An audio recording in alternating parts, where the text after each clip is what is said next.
How to see notification history on Android. Welcome back to Let Me Help, and let's get started with this easy tutorial. To check for the notification history on your Android, it is pretty simple. Firstly, all you have to do is drop down your notification center.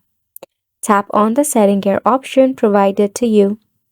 Navigate to the option of notifications. If not, you can tap on the search icon and type in notification.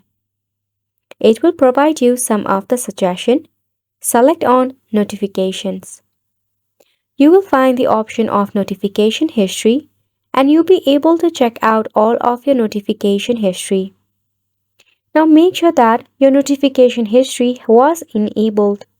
If it's disabled, you will not be able to check out any of your notification history.